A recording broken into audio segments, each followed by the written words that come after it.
कि अगर मार्केट इस रेंज को पेनिट्रेट नहीं कर पाए तो जाहिर सी बात है मार्केट क्या करेगा, इस ट्रेंड को ब्रेक करेगा, वापस से लोअर लो बनाएगा, सिंपल सी बात है। तो मुझे इसमें कुछ करना ही नहीं है।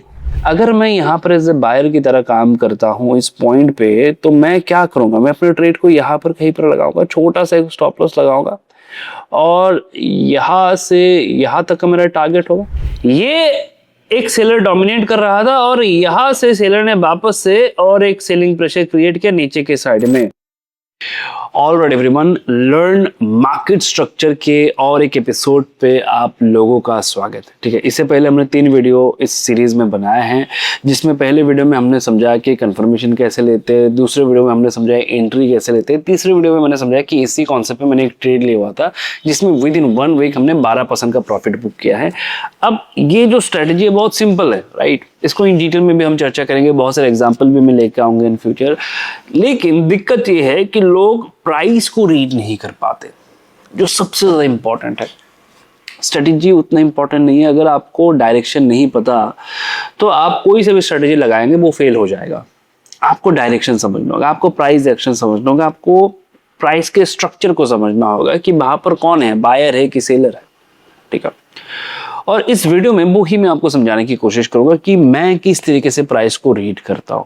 स्टॉक मार्केट में हर एक ट्रेड एक रिस्क होता है, एक रिस्क के साथ आता है, तो उस रिस्क को कैसे मिनिमाइज करना है, कैसे अपनी प्रोबेबिलिटी को इंक्रीज करना है, किस तरीके से हम अपनी प्रोबेबिलिटी को इंक्रीज करते हैं, पोजीशंस बनाते हैं, इन सारे विषय में आज इस वीडियो में चर्चा करेंगे। वीडियो थोड़ा सा लंबा हो सकता है, लेकिन इस वीडियो को देखने के बाद प्राइस रीडिंग आपकी इजी हो जाएगा, इतना समझ के जाइएगा।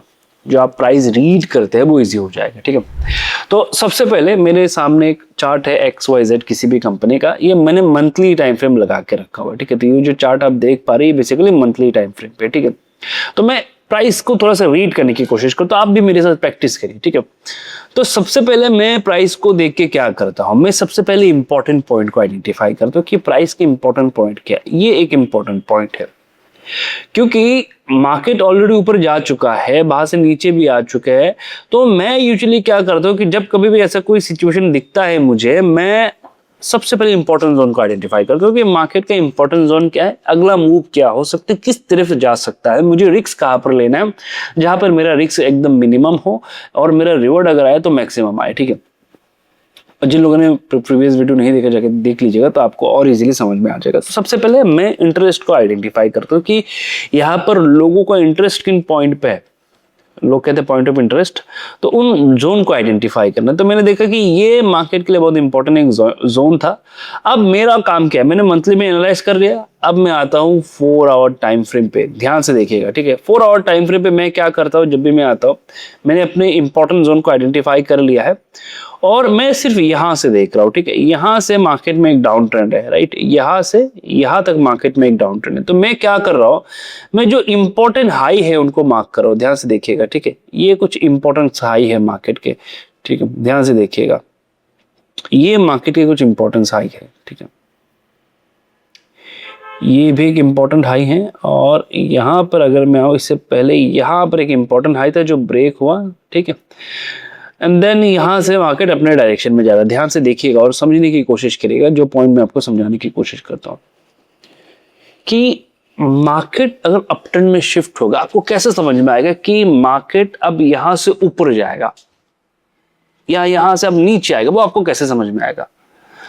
इन पॉइंट को थोड़ा सा समझने की कोशिश करिए। ये पॉइंट क्या बता रहा है, ये पॉइंट बता रहा है कि देखो यहां पर एक स्ट्रॉन्ग सेलर था जिसने मार्केट में सेलिंग प्रेशर जो है वो इनिशिएट किया, प्राइस नीचे आ गया, फिर प्राइस ऊपर जाने की कोशिश कर रहा था, यहां पर वापस से सेलर आ गया, फिर प्राइस को इसने नीचे ढकेला, फिर यहां पर सेलर आया, फिर प्राइस को नीचे ढकेला, फिर यहां पर सेलर आया, प्राइस को नीचे ढकेला, यहां पर भी एक सेलर आया था, लेकिन ये सेलर जो है उतना स्ट्रॉन्ग नहीं था। ठीक है, ऊपर के साइड के जो सेलर थे वो बहुत स्ट्रॉन्ग है, वो डटे हुए हैं, वो बैठे हुए हैं, लेकिन ये जो सेलर आया है वो प्राइस को ज्यादा ढकेल नहीं पाया और इस सेलर को यहां पर ध्यान से देखिए, यहां पर एक बायर ने इसको ब्रेक कर दिया। जैसे इस बायर ने इस सेलर को निकाला, अब सेलर कैसे निकल गया, क्योंकि इसका स्टॉप लॉस इसी जोन के ऊपर था, तो जैसे मार्केट इसके ऊपर क्लोज हुआ, इसका मतलब क्या है कि वो सेलर अब मार्केट से निकल चुका है। तो सेलर ने कह के अपना जोन छोड़ दिया। ध्यान से समझना इस पॉइंट को, ये जो जोन है ये बेसिकली एक सेलर डोमिनेट कर रहा था, ध्यान से समझना, ये एक सेलर डोमिनेट कर रहा था और यहां से सेलर ने वापस से और एक सेलिंग प्रेशर क्रिएट किया नीचे के साइड में।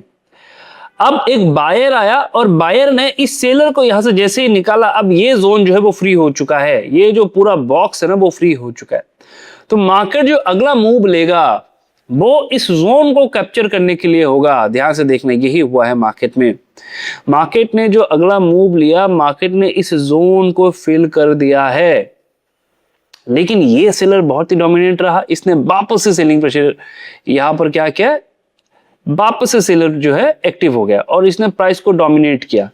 तो जैसे ही सेलर एक्टिव हुआ, प्राइस नीचे जाने लगा और प्राइस यहां से न्यू लो बनाएगा। वो आपको कैसे समझ में आएगा, जैसे ही प्राइस किसी एक ट्रेंड को ब्रेक करे। कैसे समझना है, जैसे ही प्राइस किसी एक ट्रेंड को ब्रेक करे, यहां से गिरा गिरा गिरा गिरा गिरा, नीचे से एक जो ट्रेंड बन के ऊपर आ रहा था, जैसे ही वो ब्रेक हो, आपको समझ जाना चाहिए कि अब ये जो लो है वो ब्रेक, ये जो हाई है वो ब्रेक नहीं होगा। और यूजुअली ऐसे जगह पे हम ऐसे ट्रेड लेते हैं, ठीक है। ऐसे जगह पे हमारा कुछ इस तरीके से ट्रेड बनता है, जैसे कि जैसे ब्रेक डाउन हो जाता है तो यहाँ पर हम इस स्विंग हाई के ऊपर स्टॉप लॉस लगाते हैं और जो भी इसका लो है वो हमारा टारगेट होता है। ये लो होता है या ये लो होता है, ये हमारे टारगेट होते हैं, ठीक है। तो सेलर इसमें एक्टिव है वो हमें पता चला, तो हम यहाँ से क्या करें, यहाँ पर हमने क्या किया, हमने यहाँ पर सेलिंग साइड के ही प्लान करना है, क्योंकि ये रेंज जो है वो ब्रेक हुआ नहीं है। सेलर नीचे गया गया गया गया, न्यू लो बना। अब ध्यान से देखना, यहां पर जाने से पहले मार्केट ने और एक हाई बनाया था। अब मैं इसको हाई क्यों कह रहा हूं और इनको हाई क्यों नहीं कह रहा, इनको हाई क्यों नहीं कह रहा, क्योंकि देखो ये वन वे गिरा, तो मैं इसको प्रेफरेंस क्यों दे रहा हूं, क्योंकि मैक्सिमम टचेस पॉइंट है, जो मैक्सिमम टचेस पॉइंट है ना, मैं उनको प्रेफरेंस देता हूं। अब क्या हुआ, ध्यान से समझना। अब हुआ ये है कि यहां से जैसे मार्केट नीचे गया, यहां पर एक सेलर था जिसने मार्केट को नीचे के साइड में ढकेला, लेकिन अब इसके पास स्पेस क्या है वो भी एक बार समझ लो। इसके पास स्पेस क्या है, ये है स्पेस। तो अगर किसी कारण से कोई भी बायर एक भी कैंडल इसके ऊपर क्लोज कर पाता है या पेनिट्रेट कर पाता है, तो इससे क्या होगा, ये रेंज कवर हो जाएगा। देखो कवर हो गया, बात खत्म, कवर हो गया, बात खत्म। प्राइस यहां से रिवर्स कर रहा है, वापस से गया, वापस से गया। अब ध्यान से देखना, ये रेंज जो है वो ब्रेक नहीं हुआ। इसका मतलब क्या है कि अगर कल को मुझे लगा कि यहां से एक रेंज के ऊपर कैंडल क्लोज होता है और फिर यहां से नीचे आ जाता है, तो हो ये सकता है, ध्यान से देखिएगा, कि इसके ऊपर जाना चाहिए, यहां पर एक ऐसा कैंडल बनना चाहिए, जैसे कि इस केस में यहां पर बना था, कि वो पेनिट्रेट होना चाहिए, वो पेनिट्रेट होना चाहिए, अदरवाइज तो मोमेंटम आएगा नहीं ना। वो जो सेलर है वो निकला कि नहीं मुझे कैसे पता होगा। तो जैसे ही कैंडल इसके ऊपर क्लोज करेगा, मुझे पता चल जाएगा कि सेलर जो है वो यहां से एग्जिट हो चुका है। अब मैं दोबारा से यहां पर प्लान करूंगा मेरे ट्रेड का, लेकिन मैं कैसे प्लान करूंगा, अब मेरे पास रेंज आ चुका है। कौन सा रेंज आ चुका है, ध्यान से देखना, ये रेंज मेरे पास आ चुका है। अब यहां पर मैं प्लान करूंगा इस रेंज के लिए, और यहां पर जो मेरा एंट्री होगा, ध्यान से समझना, यहां पर जो मेरा एंट्री होगा, इन छोटे छोटे पॉइंट को समझना, नोट करना, ठीक है। और अगर तुमने नोट किया तो ये जो अभी मैं बता रहा हूं इसका एक स्क्रीनशॉट लेना, इंस्टा में मुझे टैग कर देना, तो मुझे समझ में आएगा तुम जेन्युइनली प्रैक्टिस करो, तुम जेन्युइनली कोशिश करो कि तुम एक प्रॉफिटेबल ट्रेडर बनो। अब देखो ध्यान से क्या है कि अगर मार्केट इस रेंज को पेनिट्रेट नहीं कर पाए, तो जाहिर सी बात है मार्केट क्या करेगा, इस ट्रेंड को ब्रेक करेगा, वापस से लोअर लो बनाएगा, सिंपल सी बात है। तो मुझे इसमें कुछ करना ही नहीं है। अगर मार्केट पेनिट्रेट कर पाता है, यानी कि इसके ऊपर चला जाता है, अब मेरा रोल है यहाँ पर, मैं क्या करूंगा, मैं सीधा यहाँ पर 1 आवर टाइम फ्रेम पे आऊंगा, जो कि मैंने लगा के रखा हुआ है अभी 4 आवर, 1 आवर पे आऊंगा। 1 आवर पे आने के बाद मैं क्या करूंगा, मैं 200 मूविंग एवरेज लगाऊंगा और मैं देखूंगा कि तब तक प्राइस जो है इस 200 मूविंग एवरेज के आसपास आता है या नहीं। यहाँ से ब्रेक करके जब वो निकलने की कोशिश करेगा, तब तक प्राइस भी इस 200 मूविंग एवरेज तक आ जाएगा। तो यहाँ पर कहीं पर मैं अपना क्या करूंगा, अपना पोजीशन बनाने की कोशिश करूंगा, इस जोन के आसपास हो सकता है ये। लेकिन ये कब होगा, जब प्राइस ऑलरेडी एक बार ऊपर जाके क्लोज हुआ है, यानी कि सेलर को निकाल के फिर प्राइस नीचे आया है, तो ही मैं प्लान करूंगा। अगर यहां से वो घूम जाता है और इस ट्रेंड को ब्रेक करते हैं, तो मैं सेलर हूं। तो एक ही जगह पे आप सेलर भी है, आप बायर भी है, लेकिन आपको समझना है कि आप किसके फेवर में है, ठीक है। अब देखो मुझे रिस्क लेना ही था, राइट, मुझे इसमें रिस्क लेना ही था, तो मैं कहां पर रिस्क लेता, छोटा रिस्क लेना था, लेकिन लेता कहां पर। तो मैं यहां पर कितनी बार गलत हो सकता हूं वो भी एक बार मैं आपको समझाता हूं। मान के चलिए प्राइस यहां से कुछ इस तरीके से नीचे है, मैं इन सारे ड्राइंग को हटा देता हूं, ध्यान से समझेगा, प्राइस को बारीकी से रीड करना है, ठीक है, ताकि इजी हो जाए आपके लिए चीजें, आप समझ पाए इजीली कि करना क्या है, ठीक है। अब अगर आप नोटिस करेंगे, मान के चलिए प्राइस ने यहां से कुछ इस तरीके से मोमेंटम बनाया कि प्राइस यहां से ऊपर गया, क्लोज हुआ, फिर यहां से लोअर लो बनाता हुआ कुछ इस तरीके से आया, और यहां से किसी एक पॉइंट से, क्योंकि ये सपोर्ट जोन है, यहां से अगर वो 200 मूविंग एवरेज को ब्रेक करके निकले तो यहां पर कहीं पर मैं पोजीशन बनाऊंगा, और फिर ये जो गैप है ये मेरा टारगेट होगा, राइट। अब मान के चलो मार्केट ने इसके ऊपर क्रॉस किया ही नहीं, और मार्केट ने क्या किया, मार्केट ने सीधा यहां से इस पॉइंट से मार्केट जो है वो रिवर्स हुआ, इस ट्रेंड को इसने ब्रेक किया, तो मुझे समझ में आ जाएगा नहीं अब यहाँ से मार्केट जो है वो लोअर लो बनाएगा और मार्केट इस रेंज तक आएगा, तो मैं यहाँ पर सेलिंग प्लान करूंगा, और सिर्फ इस रेंज तक नहीं, मार्केट इस रेंज तक भी आएगा, तो मैं यहाँ पर कहीं पर प्लान करूंगा, ठीक है। अब ये जो दो पॉइंट है, ध्यान से इन दोनों पॉइंट को समझने की कोशिश करिए। अगर मैं यहाँ पर एज ए बायर की तरह काम करता हूँ इस पॉइंट पे, तो मैं क्या करूंगा, मैं अपने ट्रेड को यहाँ पर कहीं पर लगाऊंगा, छोटा सा एक स्टॉप लॉस लगाऊंगा, और यहाँ से यहाँ तक का मेरा टारगेट होगा। इन पॉइंट को समझिए। अब मैं बायर की तरह कब काम करूंगा, जब यहां से कैंडल ऑलरेडी ऊपर के साइड में बन चुका होगा, यहां से कैंडल ऑलरेडी ऊपर के साइड में बन चुका होगा, फिर मार्केट नीचे आया है। अब अगर कैंडल बन चुका है, क्या ये गलत नहीं हो सकता, क्या यहां से मार्केट नीचे में ही जा सकता है, बिल्कुल जा सकता है, लेकिन मैंने टॉप में खरीद के ट्रेड को एक्सपेंसिव नहीं बनाया, मैंने रिस्क तो लिया, कहां पर, बॉटम में, यहां पर। अगर ये गलत होता भी है, जैसे मेरा स्टॉप लॉस हिट होगा मैं निकल जाऊंगा, अब ये जाए जहां पर इसको जाना है। पहला रिस्क मैंने जो लिया कि मैंने बाई किया लेकिन ये गिर गया, लेकिन मैंने बाई कब किया, जब मेरा सेटअप एक्टिव हुआ, ये ऊपर गया, उस सेलर को उसने पेनिट्रेट किया, फिर भी ये गिर गया, हो सकता है ऐसा।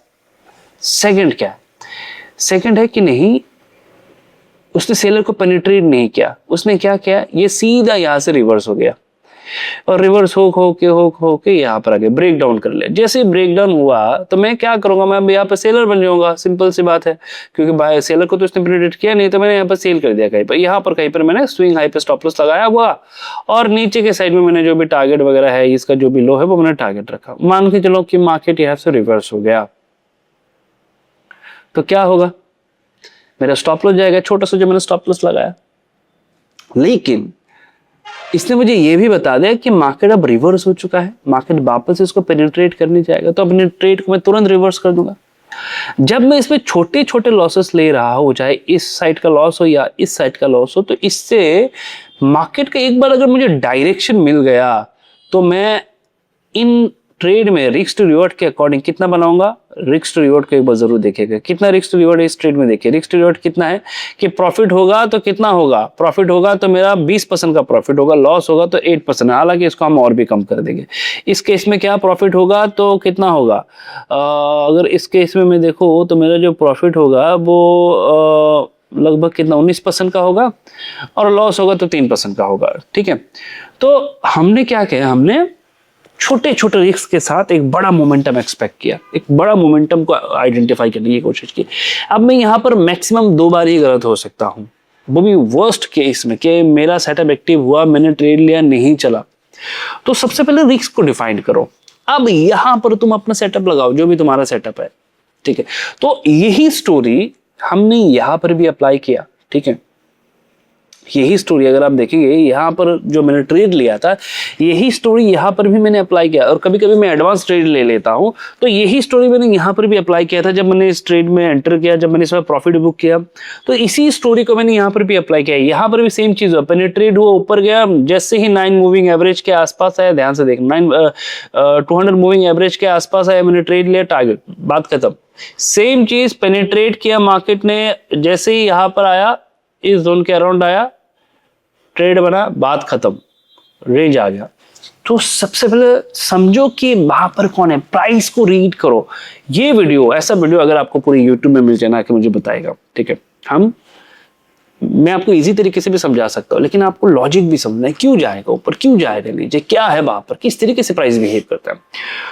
और जब आप इस चीज को समझ जाएंगे, एक बार चार्ट को अच्छे से रीड कर पाएंगे, अब आपको लगेगा कि अरे मुझे तो पता है कि मार्केट का डायरेक्शन क्या है। यहाँ पर और एक इंपॉर्टेंट पॉइंट ध्यान रखिए, जिस स्टॉक में आपको समझ में आ रहा है ना उसमें ही प्लान करो, उसमें ही स्टडी करो, उसको ही देखो। हम क्या करते हैं, जबरदस्ती हर एक स्टॉक में चाहते हैं वहां पर जाके स्टडी करते, नहीं करना है। मैं उसमें ही देखूंगा जहां पर मुझे लगता है कि नहीं ये इजीली समझ में आ रहा है मुझे। इतने हजारों कंपनी है, किसी ना किसी में तो होगा, उसको समझो, उसको रीड करो, उसको आइडेंटिफाई करने की कोशिश करो। और अगर ये वीडियो तुम्हें पसंद आए, मैं वीडियो को ज़्यादा लंबा नहीं करूंगा, अगर ये वीडियो तुम्हें पसंद आया, तुम्हें कॉन्सेप्ट समझ में आ रहा है, तुम और डिटेल में जानना चाहते हो और बहुत सारे एग्जाम्पल देखना चाहते हो, तो कमेंट में ना बहुत सारा कमेंट कर देना कि पसंद आया, यस, ये सारी चीज़ें लिख देना। वीडियो दोस्तों के साथ शेयर करना, मैक्सिमम शेयर करना, ताकि मुझे लगे तुम्हें इंटरेस्ट आ रहा है। लास्ट वीडियो के बाद ये जो मैं वीडियो बना रहा हूँ 4 दिन का गैप है, क्यों है? क्योंकि अगर लास्ट वीडियो पे मैंने देखा कि लोग ज़्यादा देख नहीं रहे, तो अगर तुम्हें इंटरेस्ट नहीं आएगा तो मैं नहीं बनाऊंगा। अगर तुम्हें इंटरेस्ट आ रहा है, मैं मेहनत करके जरूर बनाऊंगा तुम्हारे लिए। तो दोस्तों के साथ भी शेयर कर देना, और चैनल पे नए हो, कुछ जानना चाहते हो मार्केट के बारे में, तो चैनल को एक बार जरूर सब्सक्राइब कर देना। मिलते हैं नेक्स्ट वीडियो पे।